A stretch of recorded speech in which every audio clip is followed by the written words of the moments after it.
Good morning, everyone. Who's pumped?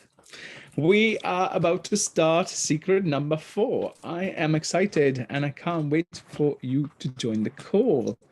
Let me just start by sharing my slides ready for this lesson. And good morning to everyone. Good morning, good morning.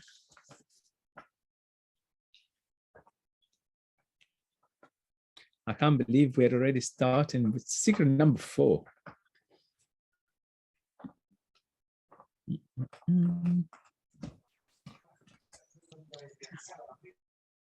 Good morning.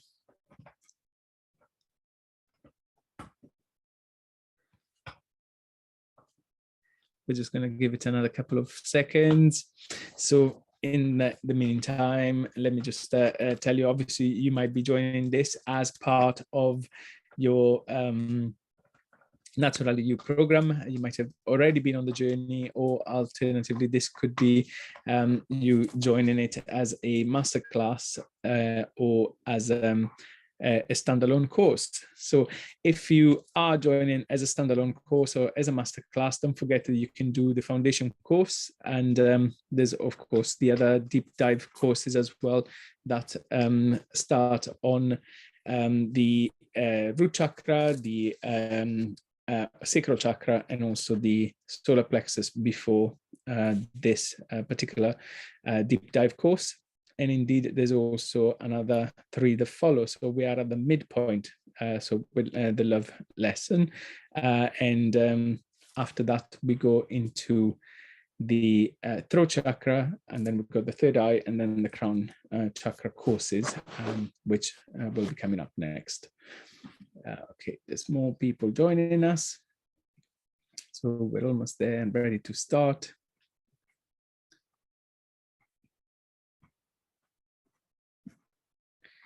Perfect, perfect. Good morning and welcome.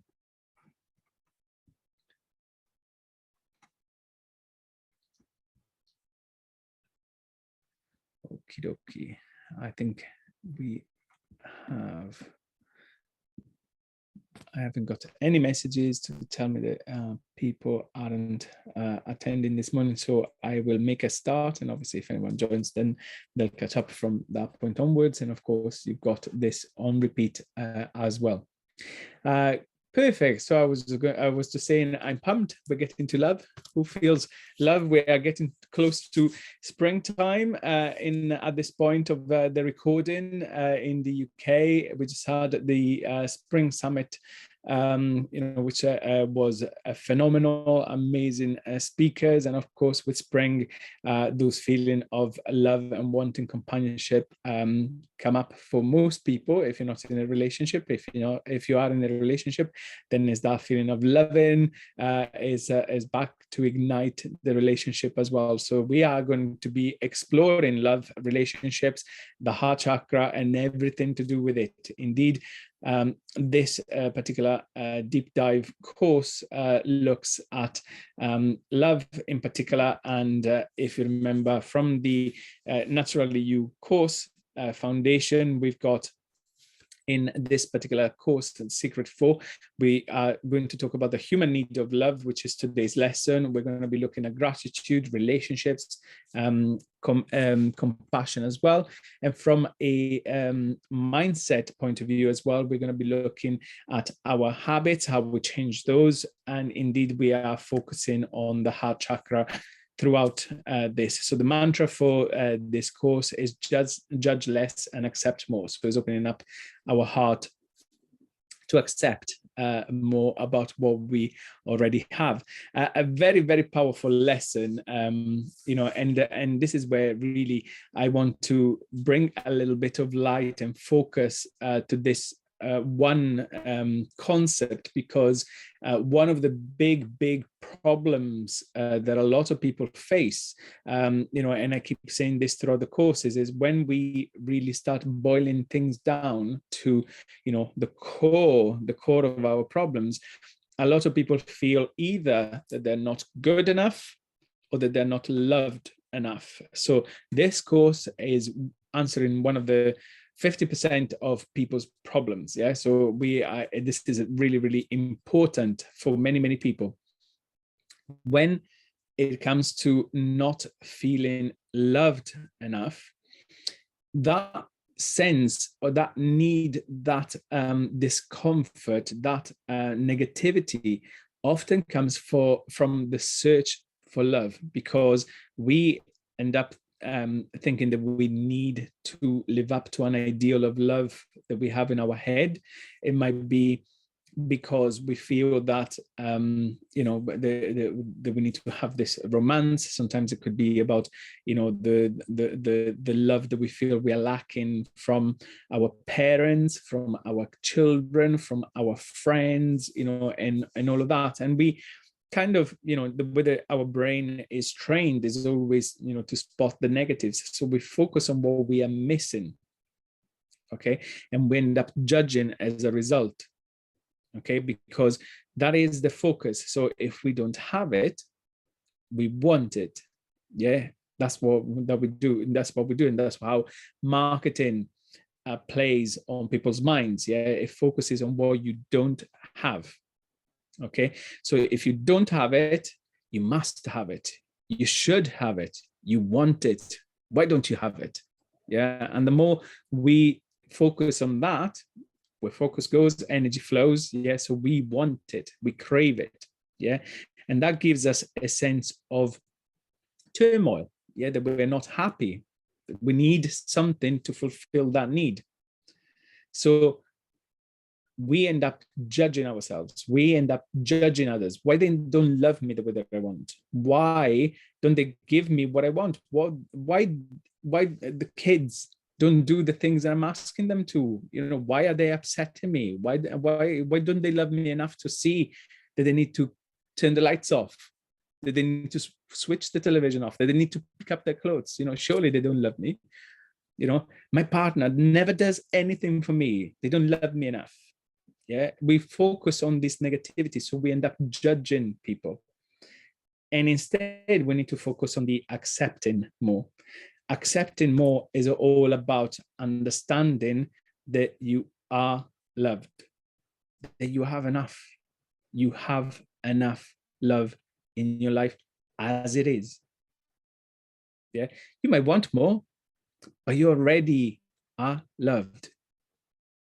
So if you start looking at the fact that you exist, you're wanted. You wanted to be brought into this world.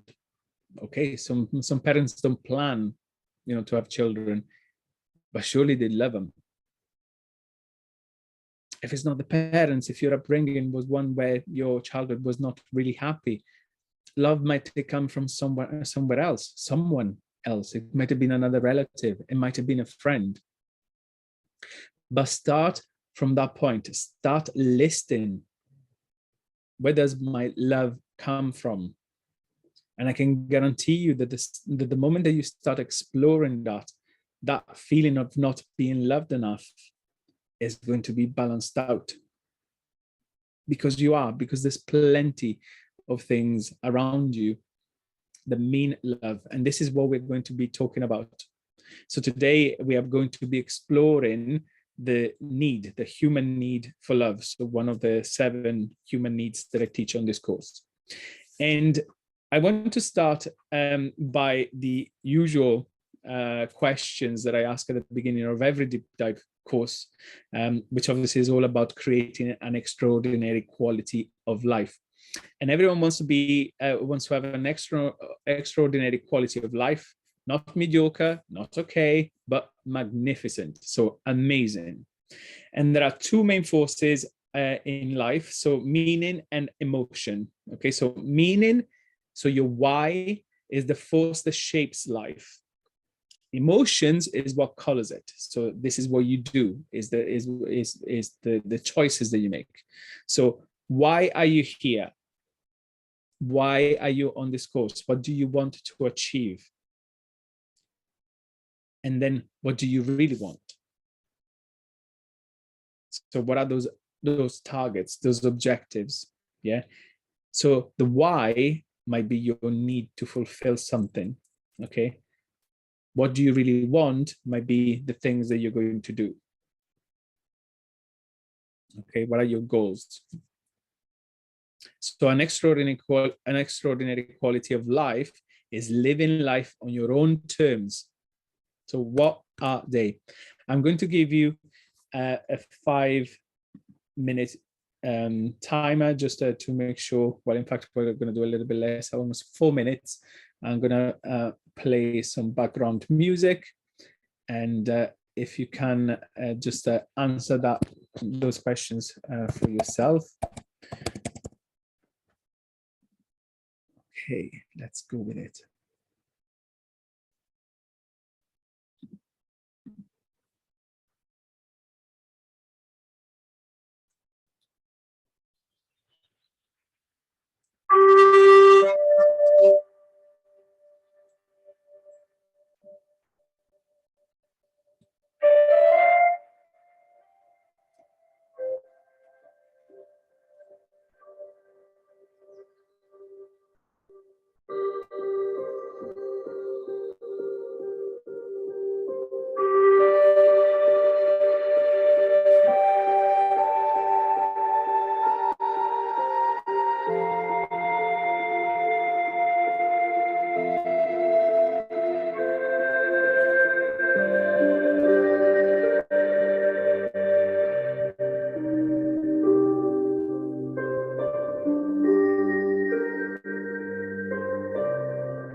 Okay, perfect. I hope that you've had enough time to start getting your head around this particular topic.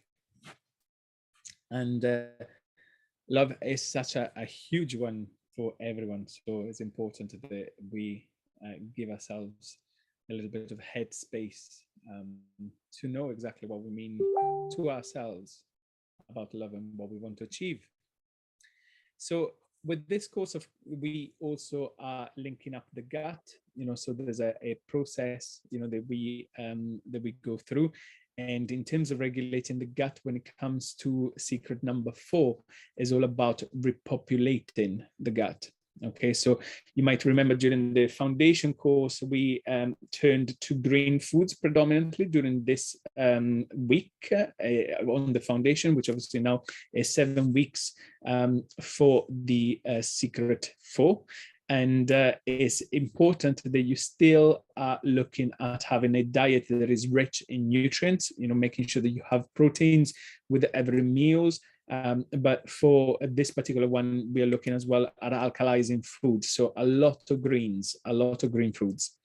You still are going to have your hydration. So make sure to drink your 2 liters of water as a minimum for the duration of the course. You're going to take your omega-3s to lock in that hydration, aiming to go to the toilet at least once per day, or more. Obviously, you should be going to the toilet as many times as the meals that you have. But the main goal of this course is to help you repopulate your gut. So this means that we're going to also concentrate on fibers, which are good sources of prebiotics and also probiotics that are going to help us repopulate the gut. So the bacterial diversity of your microbiome. The more diverse the number of probiotic foods you have, and the more diverse that microbiome is going to be, therefore your digestion is going to be better. You're going to be able to have more enzymes for digesting your food. And this is going to be transformational. You really will see your gut health flourishing, literally flourishing from the amount of helpful bacteria that you have in your gut that is going to keep that negative bacteria in check. So when we are talking about repopulating, in order to repopulate, we want to start thinking about diversity, especially around probiotics, as I said. And there's another few questions here for you to think about. You may want to also come back to these questions after the lesson today. So what have I never tried or haven't had for a while? Okay, so what are those foods that perhaps I can start exploring that I've never tried, or those that perhaps I tried once or once upon a time and that I could bring back, so that is going to give me some diversity. One of the things that I love is going to shops that are not, your kind of mainstream shops, so if you go to an Asian market, a Chinese supermarket, an Indian supermarket, a Turkish shop, a Polish shop, and just go and have a look in the aisles and just explore the foods that they have. Where I live, there's a couple of Asian shops, and sometimes when I go there, I'll find fruit and vegetables that I've never seen, literally never seen, and sometimes they don't even have labels, so I've got no idea what they are. But still, I like to buy a couple of things, that I haven't seen, take them home, take a picture with Google, go and have a look, research what they are, and then sometimes, things work out, sometimes they don't, but, it's just about trying something new. But also, what foods could I have more of? Which of these could give me a more variety of colors, of nutrients? So what are those things that perhaps I don't have enough of in my diet? For some people, they might want to switch up, more fruits because perhaps they have more vegetables, or the other way around. It could be that you want to look at colors, so it could be that generally you turn for foods that have a certain color more than others. It could be that you go more for, I don't know, if we talk about fruits, perhaps you might be going more for berries rather than citruses, so switch it up, see what happens. So what are those foods that I could increase the frequency or the quantity of? Okay. Particularly important here, what fermented foods or drinks could I try? Okay, so if you are new to fermented foods, these are transformational. So fermented foods are foods that are being left, essentially, they're being left to go off. This is where bacteria will attack the food and will start fermenting the food, which is kind of like is the process of decomposing. But the fermentation will add sometimes a little bit of a tingly fizz, to the food or the drink, and sometimes it will turn a little bit sour. So things like sourdough come from this notion, that and usually the sourdough would have been made with something that has gone sour, so that has gone over, that has gone off, and it would have been milk generally. But you can do sourdough in many different ways, and and it's about starting a culture that has normally, I think, is a flour, vinegar, and sugar, and just the process of letting it ferment, creates this kind of rising dough, so that you can use this culture to this fermenting culture to rise your dough ready to bake your bread. Now, but with sourdough in particular, you're not going to get a lot of probiotics, because the process of baking is going to kill some of those bacteria. However, it is a much better type of bread to have for you. Obviously, that doesn't mean that it's going to be good for you if you're gluten intolerant, because if you're making sourdough with wheat, then you're going to still have the gluten, but you can make a gluten-free sourdough, which generally using a fermented raising agent is going to be better than using yeast or other chemicals to make it rise.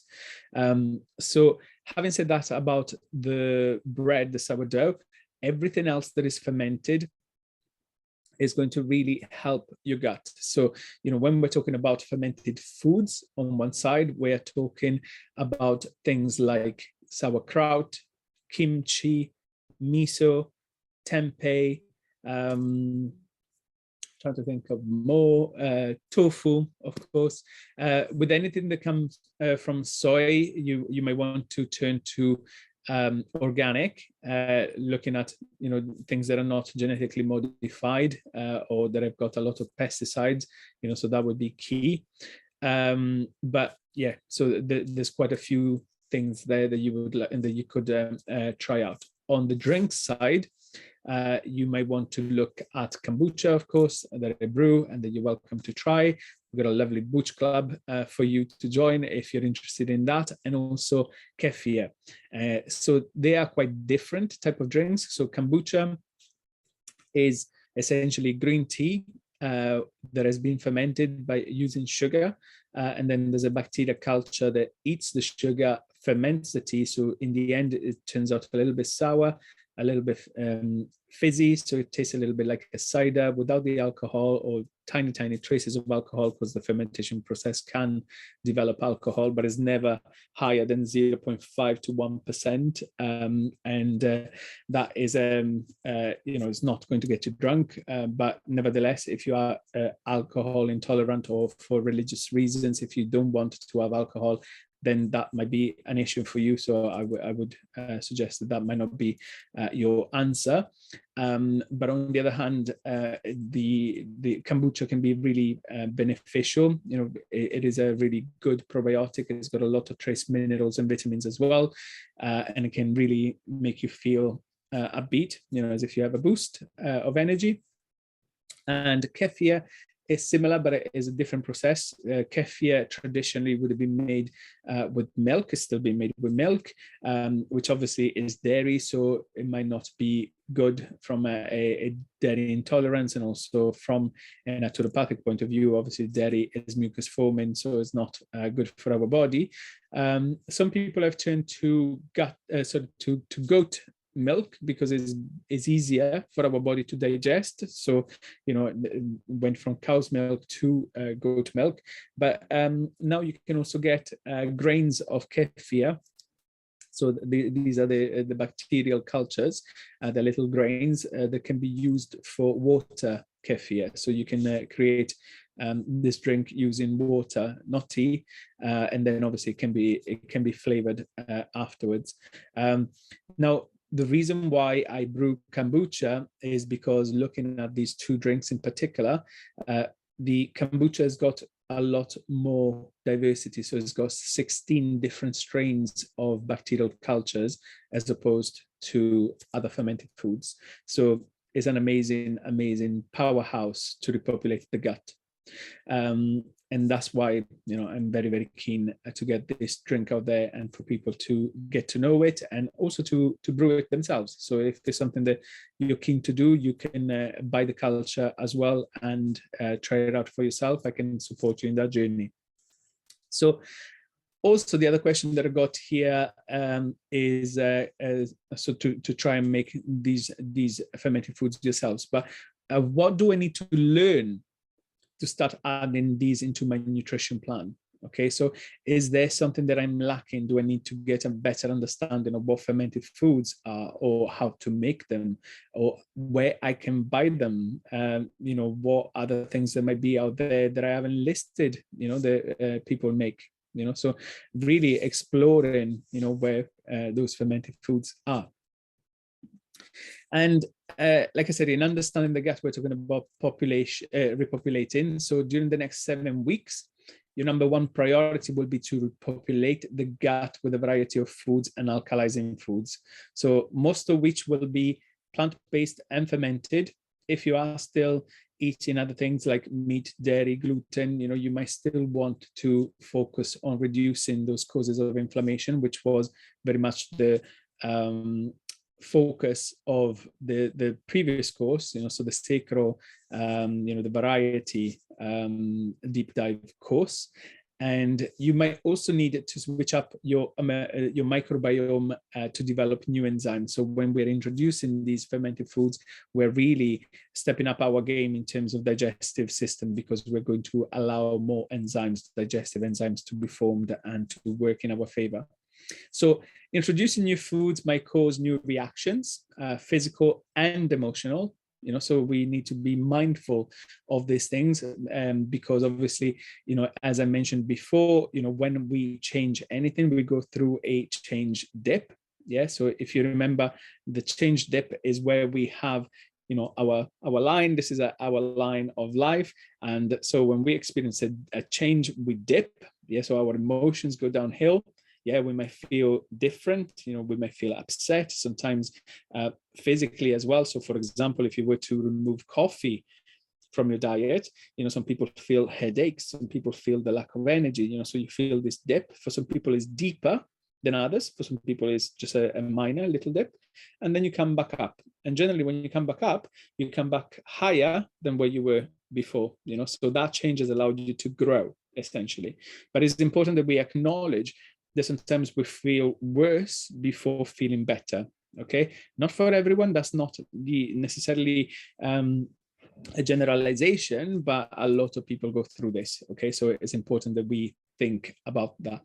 And in some cases, making some of these changes can also cause what is called a healing crisis. Okay, a healing crisis is where we have something major being purged out of our body, our mind, or our soul. Okay, so this is where it becomes a crisis. Yeah, this is where we really, really struggle to cope, because something that we changed has created a chain reaction of events, or one major event that we struggle with. So for example, when we start addressing some of these changes, it could be that all of a sudden you basically get flashbacks of a trauma that you had. It might have been an accident, it might have been an instance of violence, it might have been, a loss, a bereavement, or something like that. So it can really, really cause, sometimes this deep reaction in us.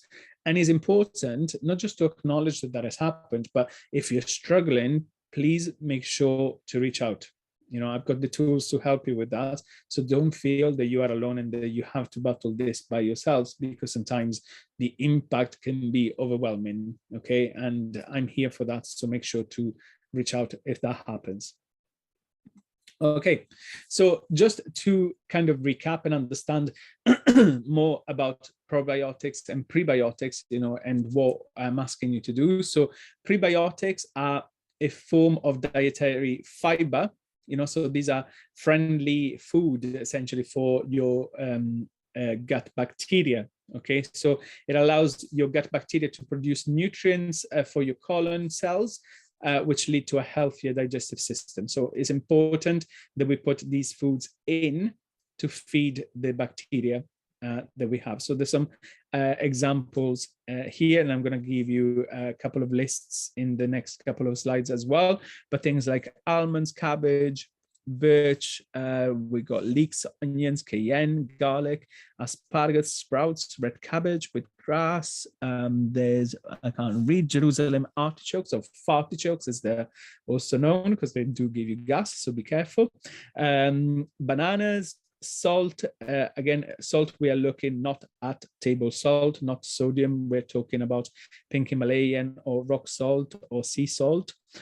Also dandelions, amazing greens to have, especially this season. They're coming up, they're tender, they're really, really cleansing for our liver. So important to have. You can eat the whole plant. Dandelions, you can eat leaves, flowers, roots. Okay, so amazing.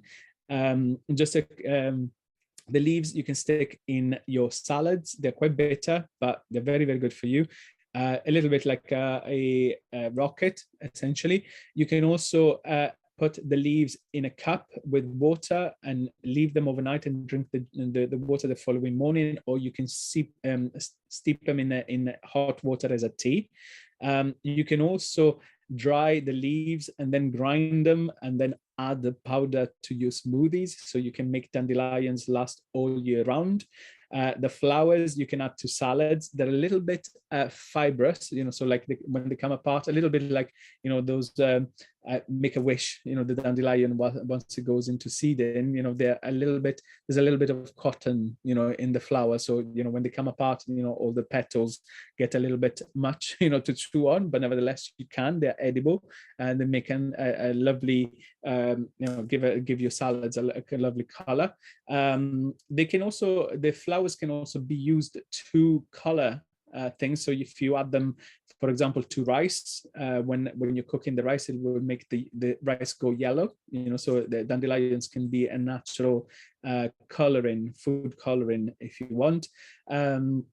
And the root, again, the root can be eaten once it's washed. Obviously, you can eat it in salads. It can be ground as well, so you can dry it and then grind it down, and in the Thermomix, for example, perfect for getting that fine powder. And again, that is an amazing supplement to help you cleanse the liver. And also you can make tea. You can make tea with it, but there's also some people they toast the root and then it's ground, and you can make dandelion coffee, dandelion coffee or tea. Again, quite bitter. It can be a good replacement for coffee.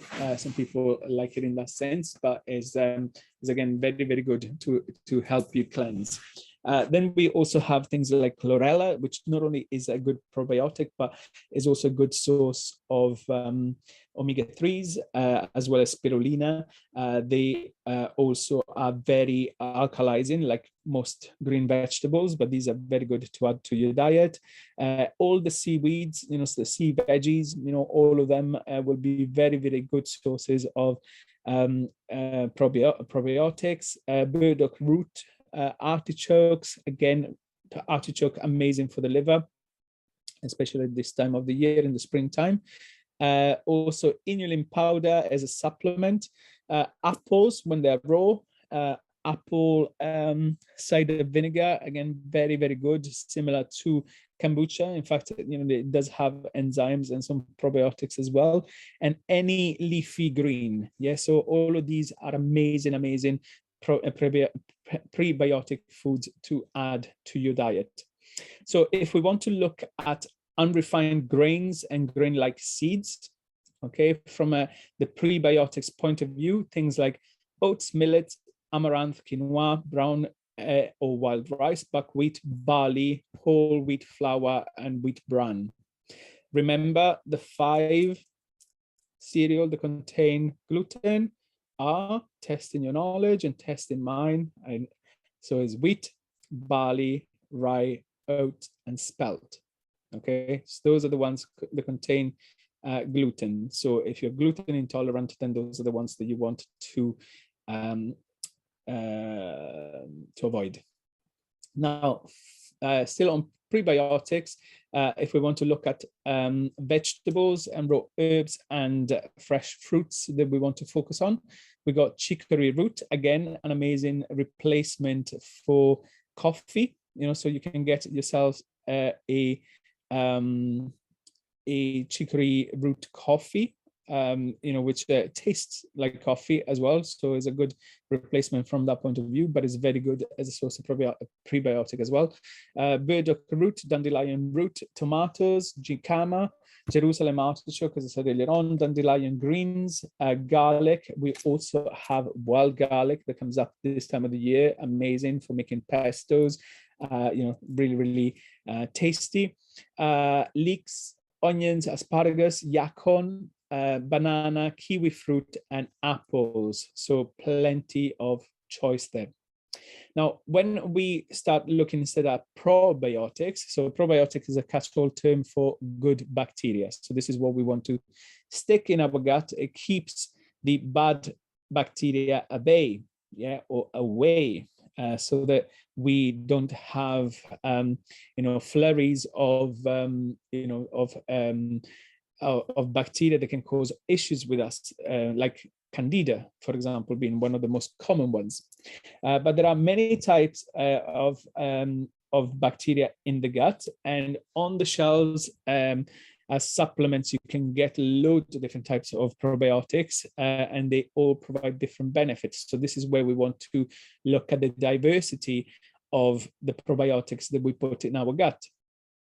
So it is common, you know, when you start taking probiotics, it's common for us to start having some reactions, so developing more gas and more bloating at the beginning, because our gut is getting used to it. Okay, so when we start introducing new bacteria, they might start obviously not only feeding on the prebiotics, you know, so the process of feeding is creating an effect. The side effect is gas, you know, so it's part of that digestive process a little bit.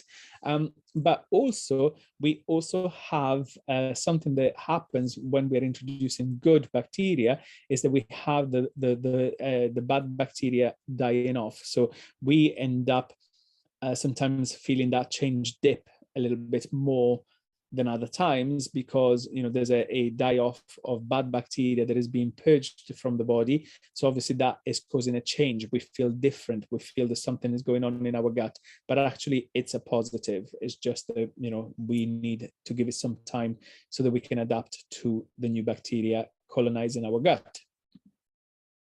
So the benefits of probiotics are huge. Okay, so first of all, obviously, is the digestive health. You know, so we have literally trillions of bacterial cells. We have more bacteria, parasite, and viruses cells than the cells that make our own body. Okay, so we're actually a host for a number of little creatures that live in symbiosis with us.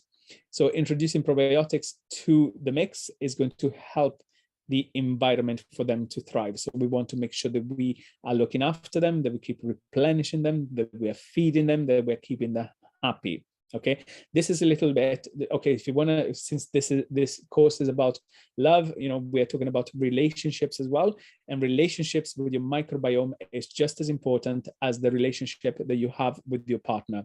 Yeah, you want to make sure to keep them happy, otherwise they're going to be a pain in the neck.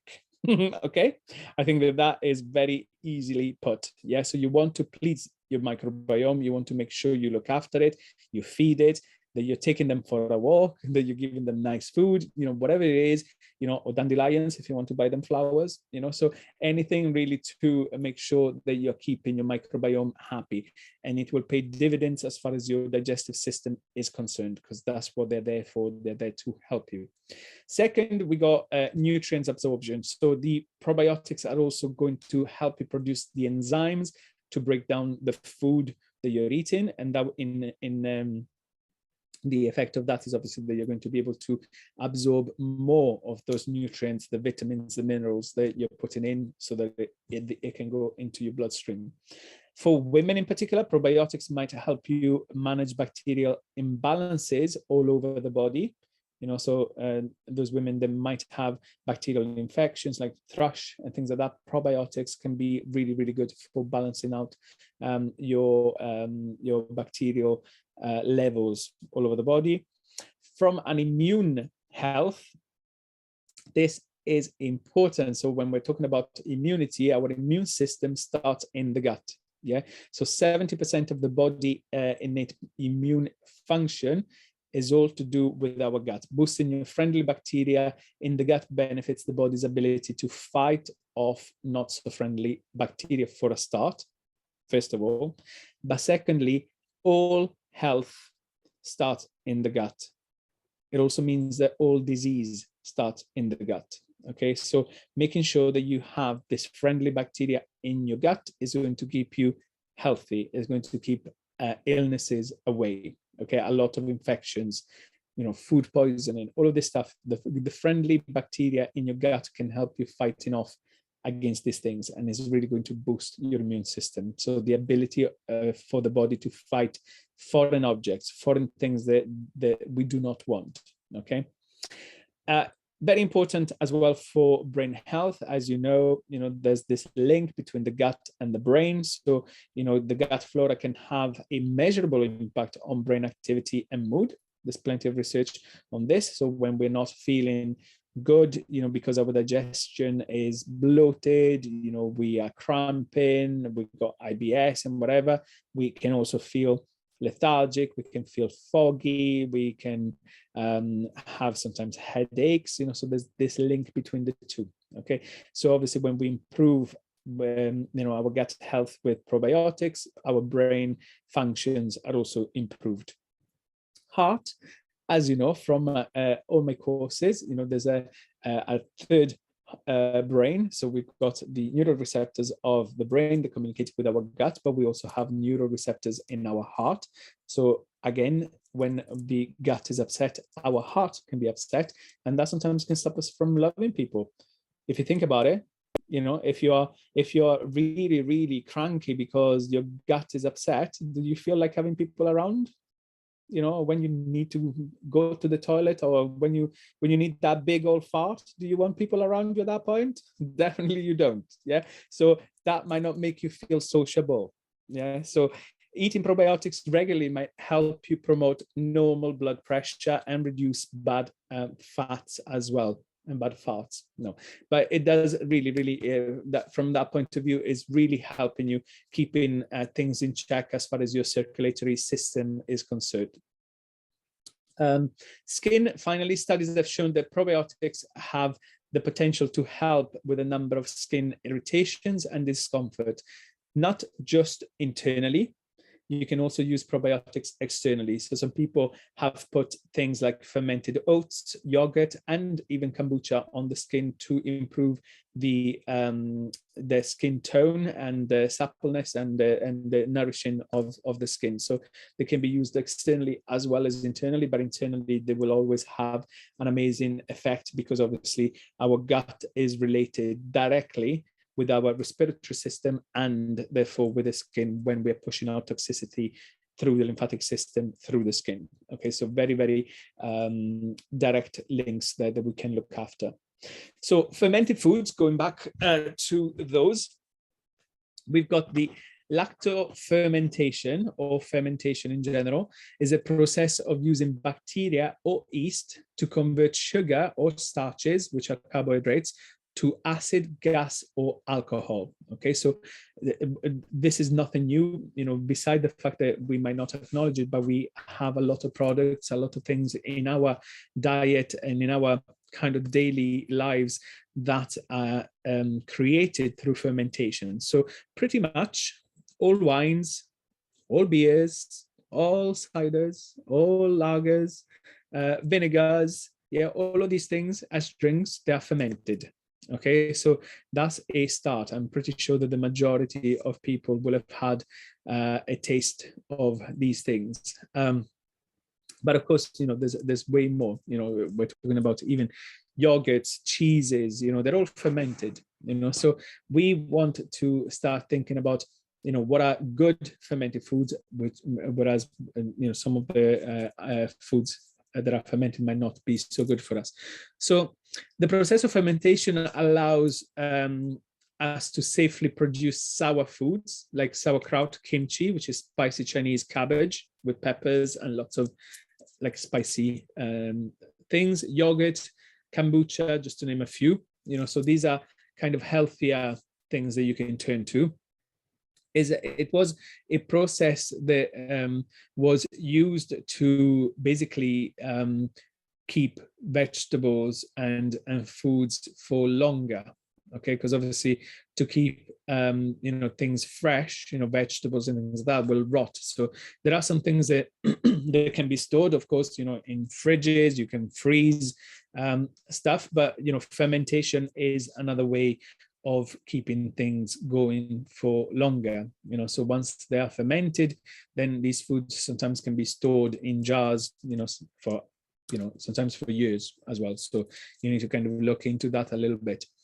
But in addition to preserving the foods and beverages become probiotic rich. So they have a nice amount of bacteria that will help your gut.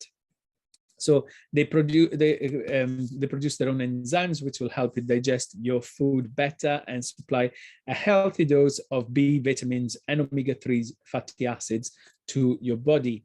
So amazing. They're just incredible powerhouses to add to your diet. So there's the benefits of fermented foods is that they are rich in beneficial bacteria. They are good for preserving your food, as I said, just to keep them going for longer. They are good for enhancing the immune system, as I have already mentioned. Also improve digestion and gut health, again, and they are affordable. If you go in shops, sometimes you can look at, sauerkraut and things like that, pickled onions, for like £1 a jar, so they're really affordable. And if you make them yourself, then they're going to be healthier. And of course, they're going to be more satisfying because you've made them yourselves. So again, just to recap here, we got kombucha, kefir, yogurt, miso, tempeh, sauerkraut, kimchi, pickles, sourdough, and your homework for the duration of this course is to experiment with these. So to go and research, buy, try, taste, swap, combine, do whatever you want, but stick them in to your diet. Okay, so you can really have a play around. You can combine them as well. Just think every time that you're combining two of these, you're adding different cultures of bacteria together into your gut, so really, really powerful from that point of view. But you can literally use them as well to flavor some of your dishes. If you think of like a kimchi, it can be sour, but it's also spicy, so it adds to a dish that you perhaps have cooked. There's lots of recipes that you can have a look at, and literally there's so much that you can play with. But I would definitely get you onto fermented foods as much as you can. Okay, this is the part where we are looking at what you're going to be doing for the next 7 weeks in terms of your foods. But of course, this course is all about love, relationships, connections, and the likes. So we're going to give an introduction to the human need for love, And then obviously the next few lessons will start drilling into this need, from all the various aspects that we uncover on the Naturally You course. So the 7 human needs is important to mention, because obviously some people might start with this course or might just do this masterclass and not understand what the 7 human needs are. So these are the needs that really sit behind every decision that you make. So they are innate needs, so we don't control them. It's not something that we go, oh, I'm going to create this extra thing, extra problem, extra want, extra desire in my life. They are there. We all have them. Yeah. And for some people, a need might be more important than another, but nevertheless, it doesn't mean that that need is not there. Okay. So we always have these needs to look at. And all dysfunctional behaviors come from our inability to satisfy these needs.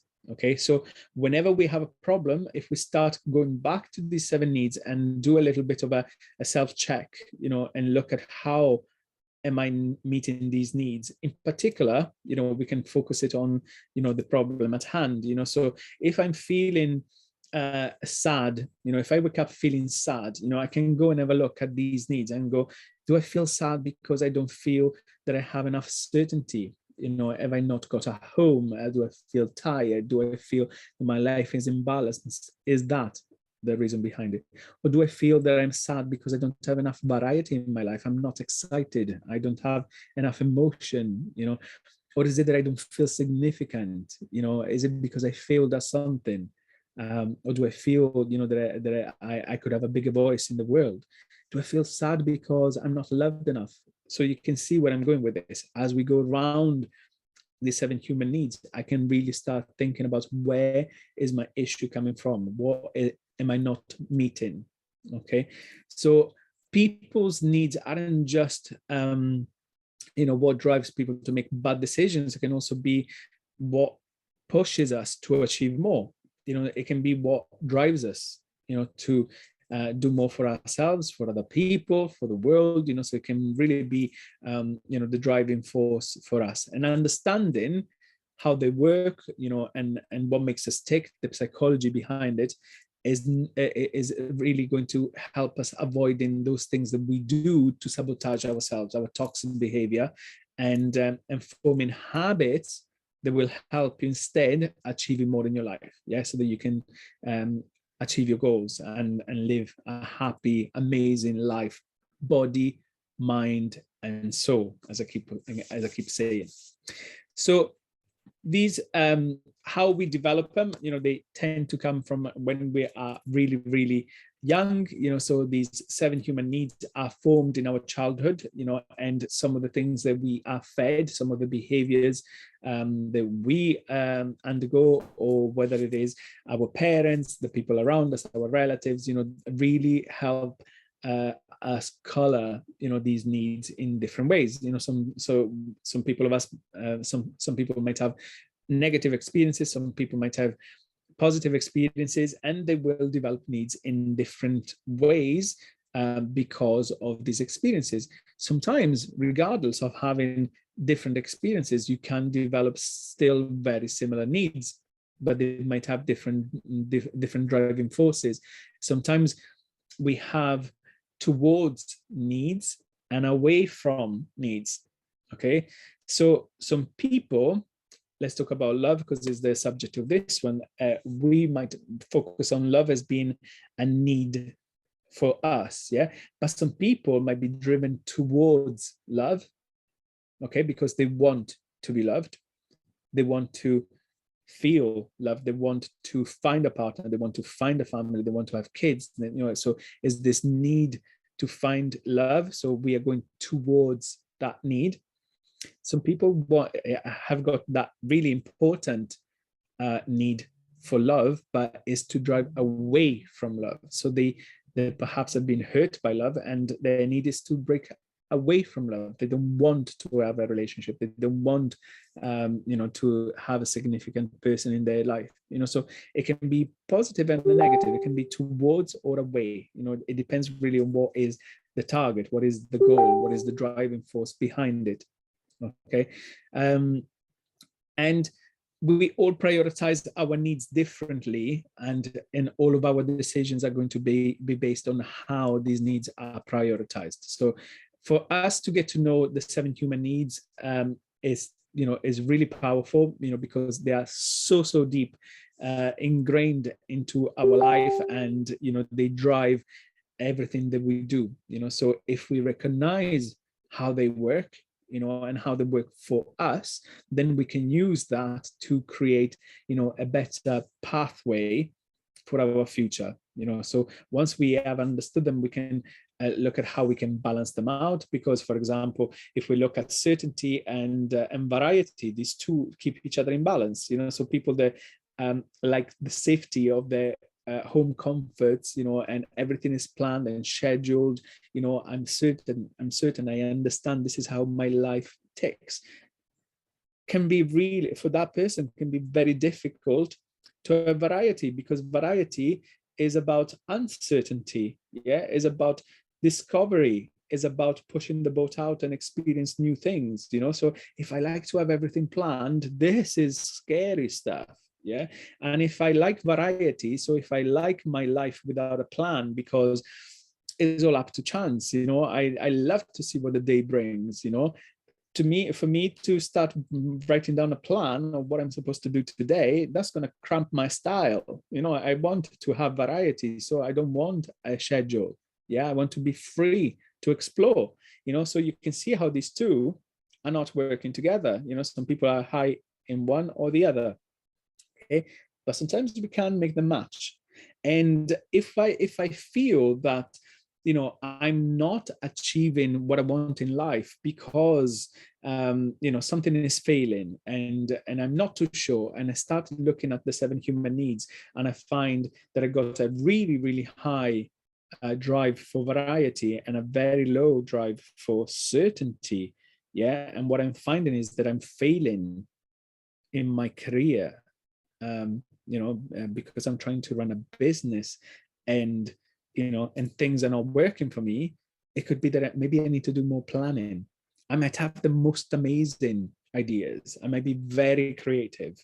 And I might have, so many projects that I want to run, but I might need to stop and create a plan for that one thing that is going to make me succeed. And then I might add the variety after. Okay, but this is how we use the human needs. That can really be vital. Sometimes, I give you an example, but there's lots of different ways that you can use these. So they can really help you balancing everything in your life, and getting a good understanding of how you get fulfillment. So what are the things that make you happy, and what will essentially help you succeed, at whatever it is that you're trying to succeed. Okay, so that's just to explain human needs in general. Obviously, there's more information as well in the Wellness Club that you can go and read, but that is giving you a good sort of a background understanding of the 7 human needs. So for this particular course, we are looking at love, and this is the 4th core need. Remember, we are midpoint. So we have 3 needs that we looked at in the previous lessons, and in the previous 3 courses, and then we also have another 3 courses coming up after this one. If you've done the foundation, then you know how this interacts, and that we are at that midpoint. But love is the true path to a life of meaning. This is having passion. This is what I love my life. It comes from this. It's from love. So it's about understanding what makes us tick, what gives us that drive, that fulfillment, that happiness, that love for life. So everyone needs to feel connected with someone or something. So we all have this desire to love, or to be loved, to give, to receive is really, really important. We all have it from the moment that we are born. yeah, we feel the need to connect with our mother, the caregiver, whoever is giving us food. Yeah, we might not define it as love, but we need that connection. We are not able to live without it. Yeah, as a baby, you cannot have a life unless you have a significant connection. Okay, because someone has to look after you. Okay, so the need for love and connection begins at the start of our life as babies and children. We need love and touch, and the need continues throughout our life. So then in adulthood, this need is rounded out with the concept of romantic love, marriage, the devotion of to one partner. So it's something that we grow with, that we develop, that we understand differently as we progress. So in some cultures, romantic love does not exist. Okay, so it's being replaced by tribe and family, and in other cultures, marriages are arranged instead. So that's nothing to do with love. That's an arrangement. Yeah, is a contract almost, and it used to be in Europe as well. A marriage was the contract whereby usually a family and the man of the family would gift or give their daughter to another family in a contract of marriage. The marriage was stipulating, what that entailed. Okay, so there was nothing to do with love. There was nothing to do with the feeling. And in tribes as well, sometimes you don't have, a significant other. In certain religions as well, we got different constructs around love, where you are allowed in certain countries and religions to have more than one partner. So that's a different construct to what we understand. It's not a wrong concept; it's a different concept. So love has a personal meaning that you give to it. Yeah, whatever your culture, love and connections are only not only universal, but key to healthy emotional well-being. So this is a human need. We need to feel loved. Yeah, and we need to love. The need for love and connection can be satisfied in positive and negative ways, which we will explore in a second. And this means by satisfying these needs can be good for you, those around you, and society. They can be neutral, or they can be also negative for all. So we have different ways of meeting our needs as we explored before. Some are positive, some are neutral, and some are positive, neutral, and negative. Yeah, so let's look at how we satisfy that need, but also the quality of our lives is a reflection of the quality of our relationships. Okay, so if you lived in isolation and you didn't have anyone around, then you can say that you're responsible for the quality of your life. But the moment that you open the door, or that you have a family, or that you go on the internet, or that you go to work, whatever interaction you have with another person is a relationship. Okay, I always have these conversations or arguments with people when they say, "Oh, relationships are not for me." Yeah, okay, I don't want to have a relationship. Whatever. These arguments come up. Anything that passes the first date. Yeah, if you're dating someone the second or the third time, yeah, call it dating, but it's a relationship. Yeah, it's already, because you're relating to someone. It might not be defined as a relationship in your head in the sense of like, oh, I'm dating with this person. You might be dating other people as well, but those are all individual relationships. Okay, there might be occasional relationships for occasional fun, for occasional dinner, but they are relationships. They are friendships. Friendships are relationships. Okay, but they are when you have a relationship is where you need to navigate through the emotions that relationship entails, because we all have different needs. So you might fulfill your need for love, connection, relationship, friendship, whatever you want to define it, by going out on a date with this person, or by having dinner with your partner. Okay, but that's fulfilling your need. Yeah, this is what you put in your head as, this is what does it for me. The other person might try to fulfill the same need for love, but the way that they go about it might be totally different from yours. So sometimes we need to also evaluate, where we're at. Are these needs meeting? Are we fulfilling each other's needs in a way that is satisfactory?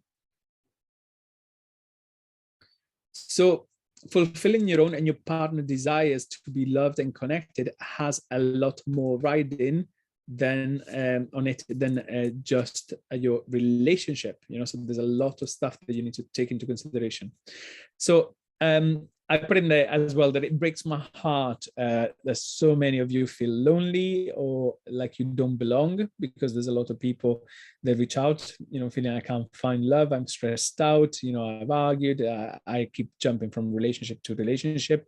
And some of you feel alone within your intimate relationship as well. I've been with my partner for so long, I don't even know what I'm doing anymore. I don't know what's going on sometimes. And also sometimes with your friends and your family. I feel like nobody understands me, or people are disrespecting me within my family. In my previous work as well, the amount of people that I connected with, being a gay man, and talking to other people that have been, discriminated by their own families, they've been thrown out, just for being gay. That is affecting our need for love. Ultimately we want to be loved, and if we can't be loved by our loved ones, our parents, our siblings, our friends, just because of who we are, this is really hurtful.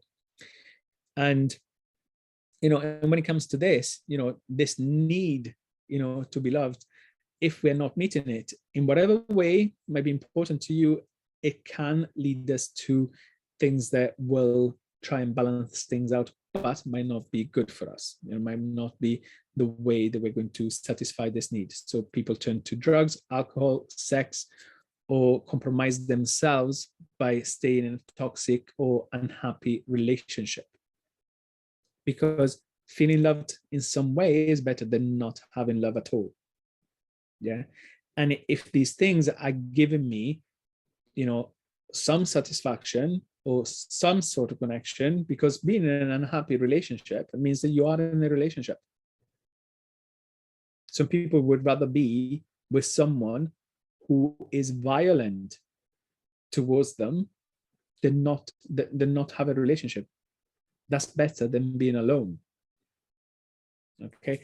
And this is a vicious circle. I worked in domestic violence for a long time, so these are the situations that people sometimes get themselves into because of the need for love. Again, going back to what I said, if you understand this need, this can really, really help you start developing an understanding and a strategy for you to manage your life differently. If it is the need for love that is driving you staying in a toxic relationship, then you need to really evaluate, where do you get your love from? Because you're not getting it from that relationship. Yeah, you might be in a relationship, but that doesn't mean that that's going to be satisfactory. So how else can you get that need for love? Can you get that love that you need from your friends and your family? Because if you do, if you feel better because you're now loved, you might be able to step out from that relationship easier. I'm not going to say that, from one day to the next you can, but if you develop yourself a network of people that support you, that make you feel appreciated and loved, it might be easier for you to transition out of that relationship, for example. Okay, so in contrast, healthy and happy connections means you have at least 3 to 5 meaningful, rewarding adult relationships. So this is not, just your significant other. This is not just to say that you have to have more than one relationships in your adulthood. Yeah, these can be also what's the word I'm looking for? They can be coexisting relationships. Yeah. So what I'm saying is, it could be one loved person, your partner, and it could be your friends. It could be your children. These are relationships. Yeah. So having these important relationships in your life, is important, and we might have multiples at the same time. Some people are in multiple relationships, as in, they do not choose to have one partner. They might have more than one partner. and not just because it's culturally acceptable, but sometimes it's because that's the sort of person that they might be, and that's how they fulfill their need. So those relationships grow through challenge and diversity, and are a source of support, laughter, and joy. So whichever way you go about it is about finding love and happiness, essentially, in whichever way that works. So as I said, there's positive ways of finding love, satisfying the need for love.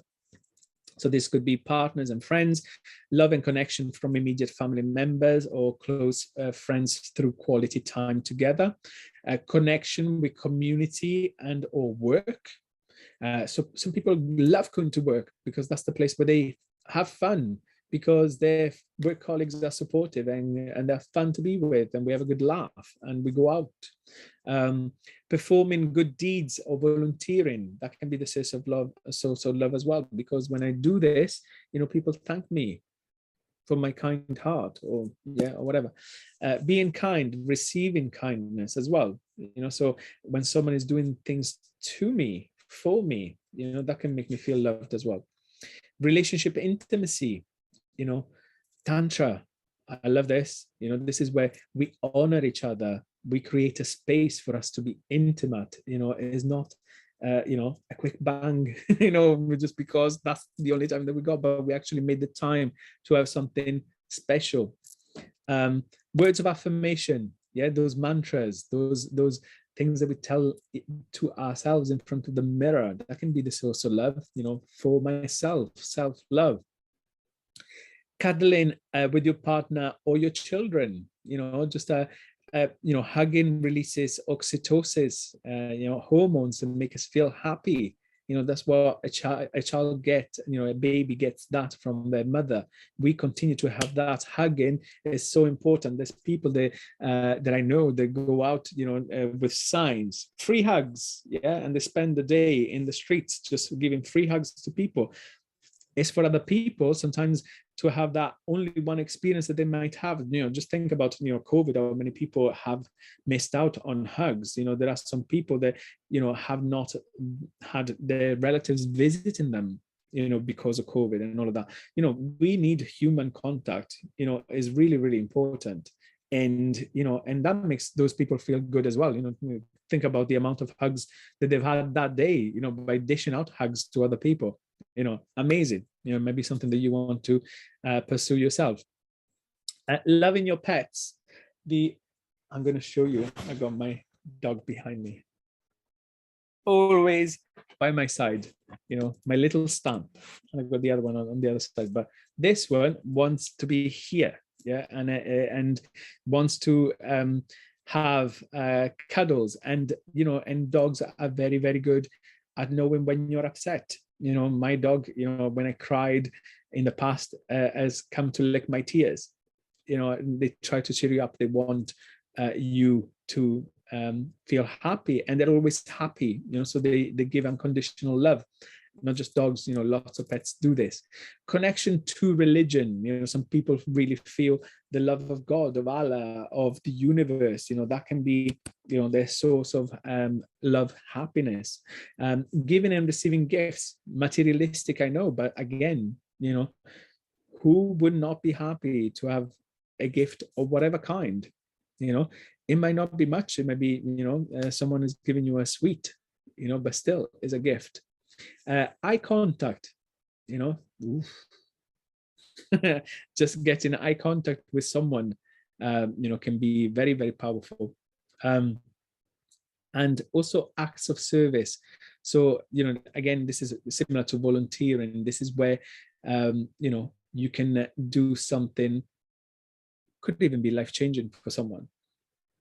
But it could be just doing something out of the kindness of your heart.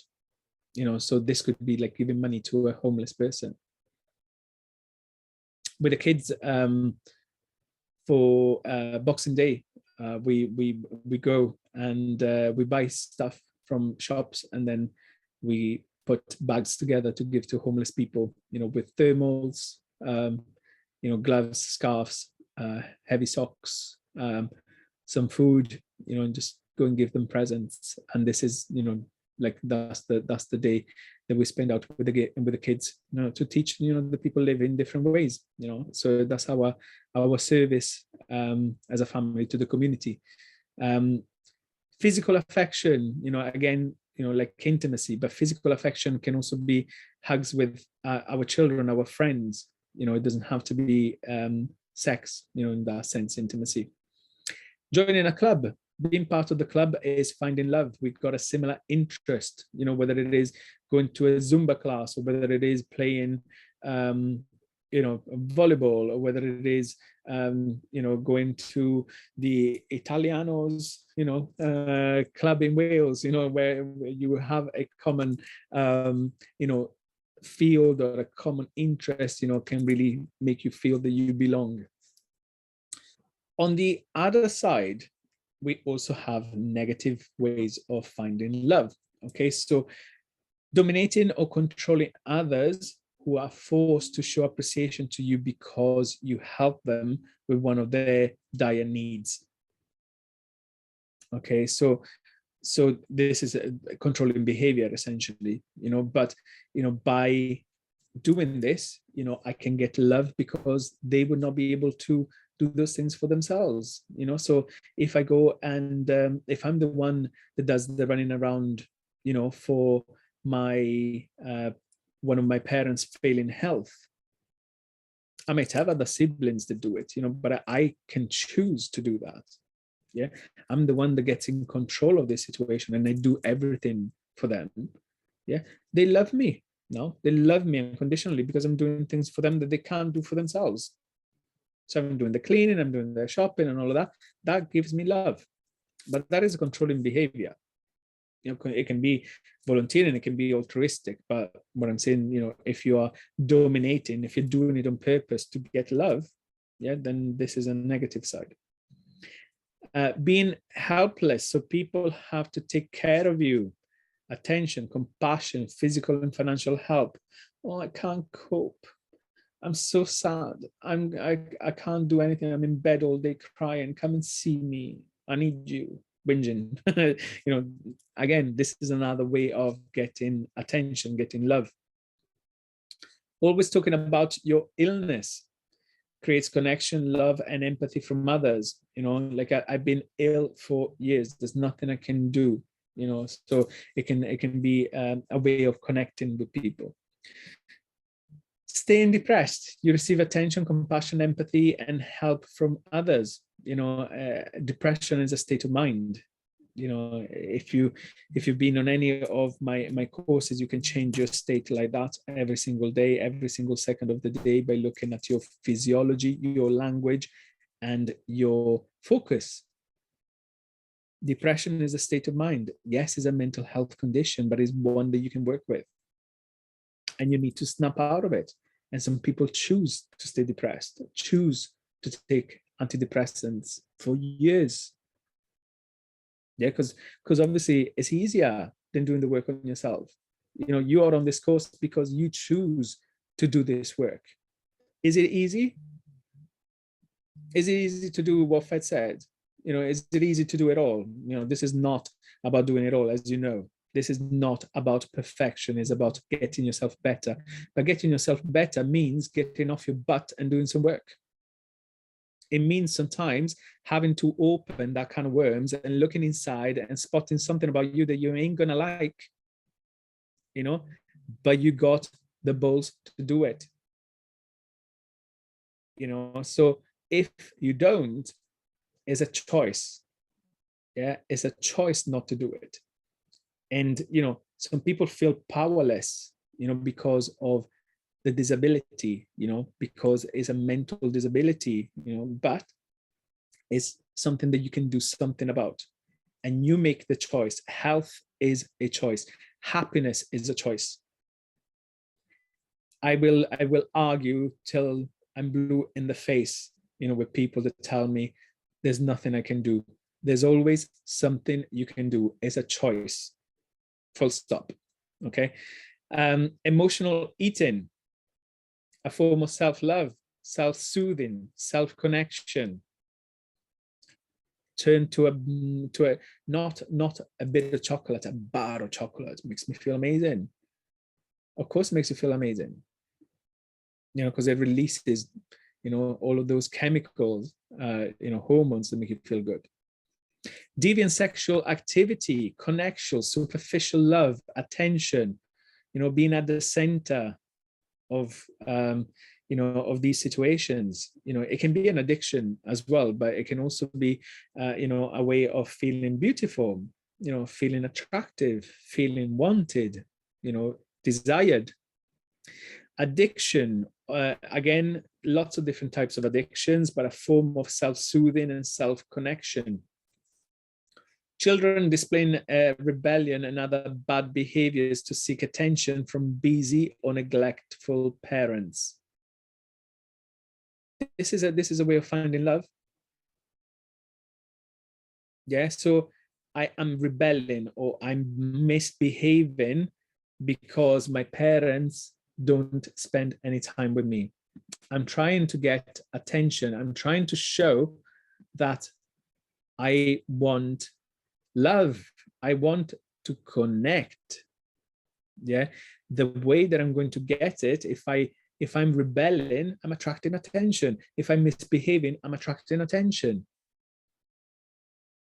This is connection. I want connection. I don't hit people because I hate people and I don't want them around me. It's because by doing that, I'm going to get other people that want to talk to me about it. They want to help me deal with this. They want to help me understand what's going on in my head. They want to stop me from doing this again. So I'm trying to get connection. I'm trying to get love because I'm not getting it elsewhere. Okay. So we have love ultimately is about people need love. We need this feeling dealt with, fulfilled through relationships. It causes us to sacrifice self-care. So I'm going to be talking about that for a little bit, in order to take care of others or maintain a partnership. So this is all to do with our heart chakra.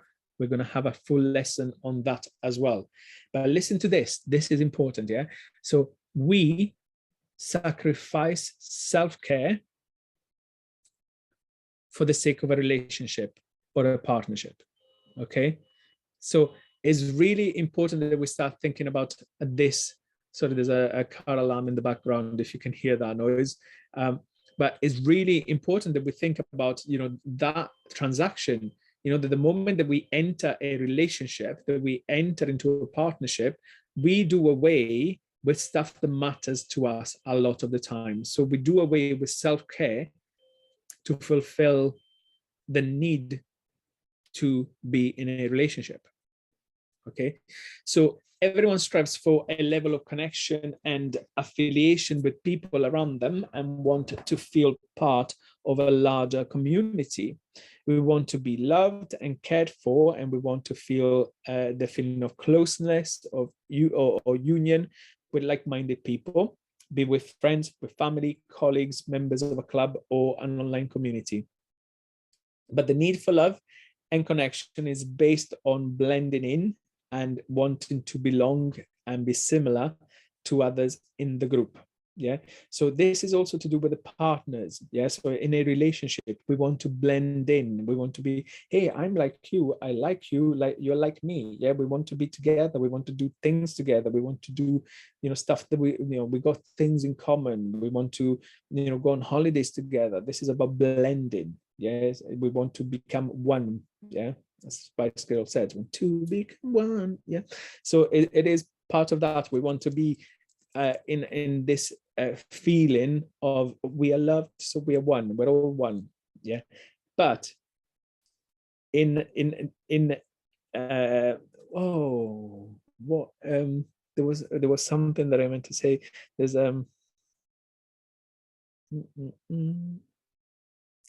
I can't remember the saying. It will come back to me, but it was something like, "There's no There's no I in something.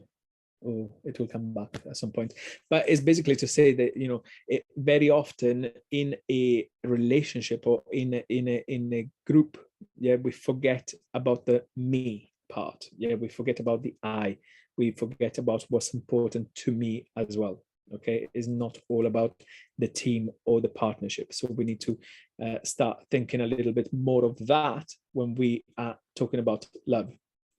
So some questions for you to reflect on. Again, you can do this now and also come back to these questions later on. So what do you do to feel loved? What are those things that make you feel loved? So how do you make others feel loved? So what are those things that, you know, have a just think, how do I feel loved? What are the things that my kids did or my partner did? You know, what made me feel good, that I was loved, that I have loved, that I have love in my life. Make a list. Yeah, that's a good way of doing it. How do you make others feel loved? What are the things that you do? Do you say nice things? Do you buy things? Do you show physical affection? If you remember, we'll be talking again about the 5 love languages. We did the 5 love languages during the foundation course as well. But you know, there's 5 different ways of showing love. What do you turn to? Do you experience love on a regular basis? What is it lacking? If you are married or if you're dating, do you feel that you are the most significant person in the world of your spouse? I wanted to say partner there, sorry. Yeah, so are you the most significant person? The other way around, do you make your partner feel like they're the most important person in the world to you? Give and take. If you are a parent, do you show love to your child or your children? And do they show love to you? How?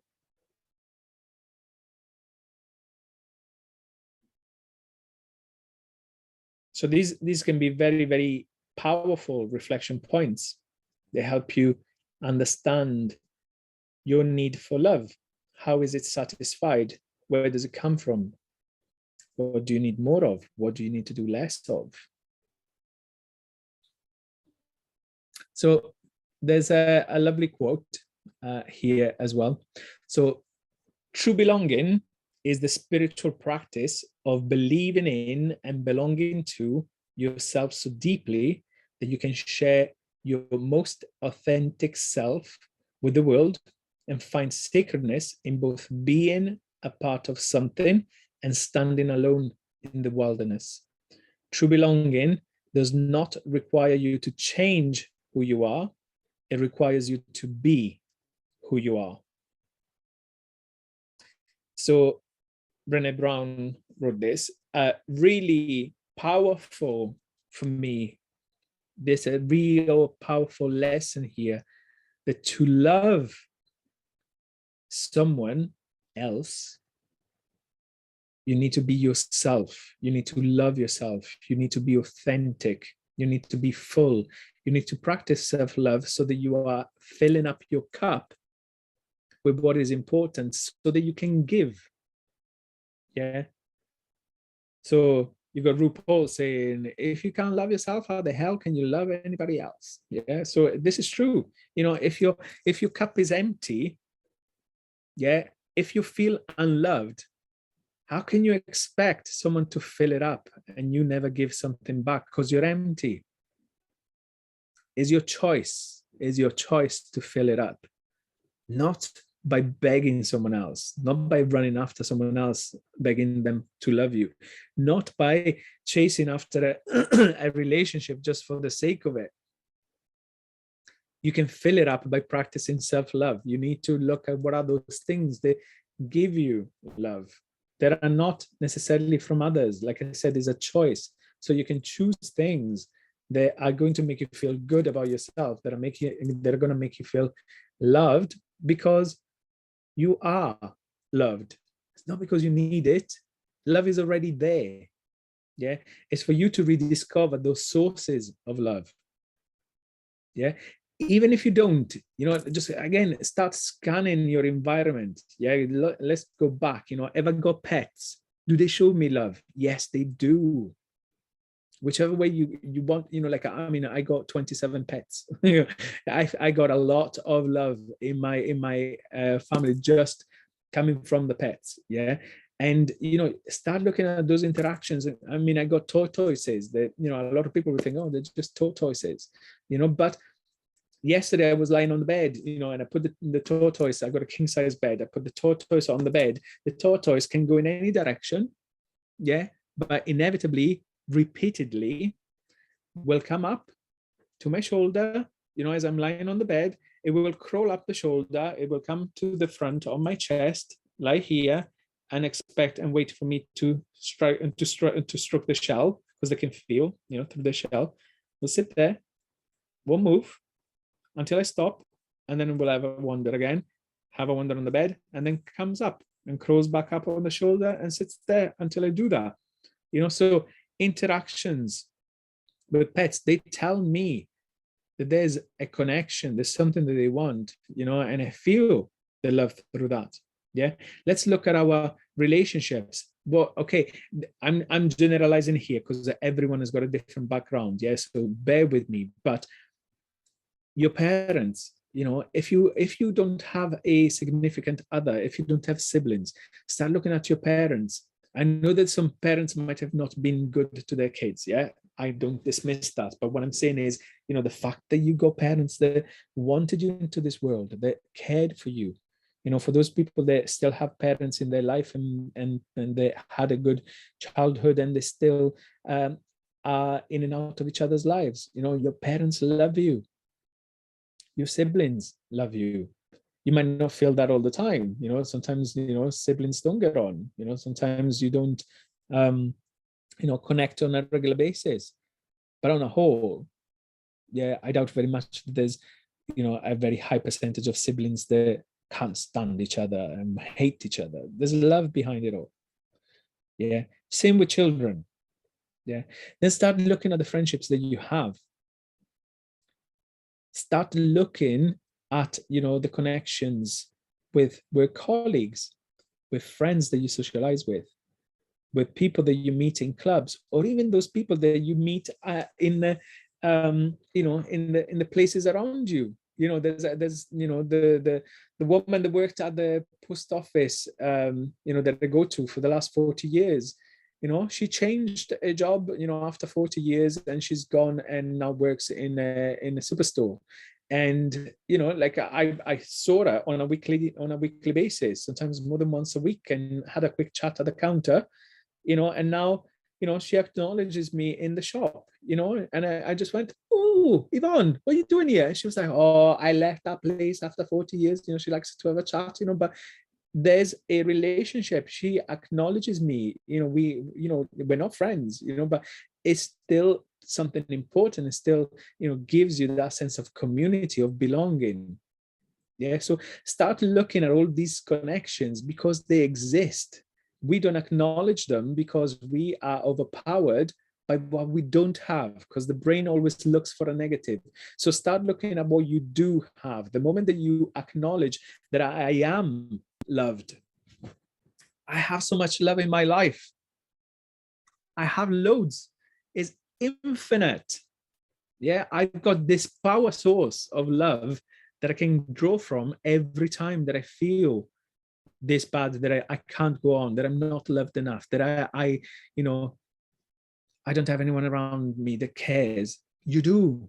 Yeah, it's just that you're focusing on the wrong things. So change your focus, change your language, change your physicality again and again and again until you can focus on these things and practice self-care. Acknowledging these things is self-care. Give yourself the time to breathe, the time to soak it in, the time to acknowledge it, to find it, in the most sporadic places that you have around you, from the most incredible sources, that you fail to acknowledge. So practice self-love. Many people, the concept of self-love might bring up, tree hugging hippies, all these silly things, that people do, was self-love. But actually, there's so much around self-love and self-compassion that is being researched that really can improve your mental health, your well-being, keeping depression and anxiety at bay. Yeah, so feeling loved can really, really empower you. So self-care and self-compassion might actually be needed most by those of us who work too hard and who are constantly striving to surpass ourselves and striving for perfection. Yeah, so remember, not perfect, better. Yeah, that's what I keep saying. So if you're striving for perfection, you're going to criticize yourself all the time. I want to be perfect. I want to do things properly. Yeah, so if you're not doing things properly, then you're failing. That's not loving yourself. That's hating yourself. That's criticizing. That's judging. Judge less, accept more is the mantra for this course. Yeah, so let's not focus on being perfect, because that never happens. It's just your torture path to failure. Yeah, so you want to practice self-care. So if you're hard on yourselves, we are driven by this desire to be right, to be perfect all the time. And so obviously you're going to fail because of this. You're going to criticize constantly and attack your confidence. Yeah, you're sabotaging yourself. So you need to pay more attention to how you internally talk to yourself.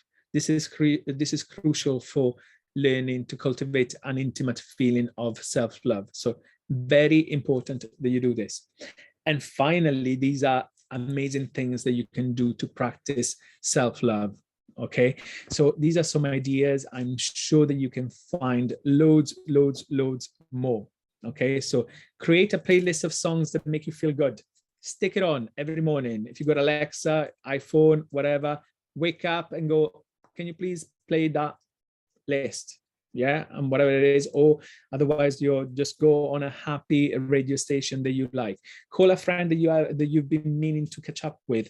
Make a point. Use Mel's 5-second rule. Don't wait. It will never happen. Yeah, if you want to make contact, do it today. Yeah, schedule it. Meditate for 15 minutes. Always amazing way to find yourself.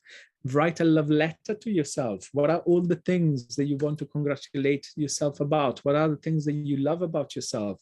Treat your body to a yummy green smoothie. Not treating, what did I write down? Treat your body to a healthy green smoothie. Clean out anyone you follow on social media who doesn't make you feel good about yourself. If you keep getting crap in your news feed, stop following those people. Yeah, if you're watching, this is not just social media. If you're feeling crap because of watching the news, stop watching the news. That's self-care. That's not being misinformed. This is about you feeling happy. If you're affected by the things that you see, I can't like I stopped watching horror films. As much as I love them, I love to be, to feel the suspense and the thrill and and all of that. Just think about the images that you're feeding your brain. Yeah, it might be good for that entertainment value for a couple of hours, but then it is negative stuff that you need to get out of your head. So think about what you're feeding yourself. Diffuse your favorite essential oils and do something and do some gentle stretches for 15 minutes before bed. Smells take us back to happy places. Choose the essential oils that work for you. Make sure that they're good essential oils like doTERRA, because you don't want to get fumes of chemicals going into your body. Buy yourself your favorite flowers. They never buy me flowers. Well, buy them to yourself. Just get those flowers in. Take a picture of yourself and write down everything you love about your face. Don't criticize. Yeah, stop it. No, because we do that. Yeah, oh, look at that. Oh, my hair. Oh, my spots. No. What do you love about your face? Make time for a pamper day every week. Go for a walk just because. Yeah, there's no reason just to have a walk. Wake up early and make your favorite breakfast. Create some time. If it's not breakfast, wake up early for your routines. You know, if you don't have time, make the time. Get up an hour earlier and create some space for you to do things. Take a bubble bath and light a candle to relax. The list goes on. You know, there's so many things here. I hope that this was a little bit of inspiration. Don't forget, we always talk about my model, my FED model. So we feel, we explore, we design. So how do I feel? Does this make me feel good? Okay, not right. Let me explore. What can I do? So I put together a plan. So I design it, yeah, and I implement it. And then how do I feel now? Do I feel good? Yes, perfect. I'll stick with it. Do I feel bad? Let me explore. What other options do I have? Let me design it and implement it. Yeah. What are the strategies? What are these things that I'm going to do? How do I feel now? Yeah. So keep, you know, this method of assessing where you're at. You know, keep it going, because it really helps you to develop, to keep pushing yourself. You got plenty of extra resources in the Wellness Club as well that can help you this journey. You know, that we just had the summit as well. You know, so you've got in every summit there's a talks around all the different human needs, and obviously we keep adding those to the database as well. And if you have any questions and would like to know more, or if you would like to have a free discovery call, then obviously you can get in touch with me, and we can have a good chat. So I hope you enjoyed today. Remember, you got some questions there to practice, you know, to kind of think for yourself. You've got some homework to do when fermented foods are concerned. You know, over the next 7 weeks, you might explore those and to start scheduling, you know, some of those alkalizing greens, you know, to have in your diet, and the prebiotics as well as the probiotics. And of course, I will be seeing you for coaching. And if you've got any questions, make sure to reach out beforehand so that I can make sure to schedule your answers if you're not going to be part of the call, or indeed to make sure that I give enough space to everyone. So have an amazing rest of your day, and I will see you very soon. Take care. Bye-bye.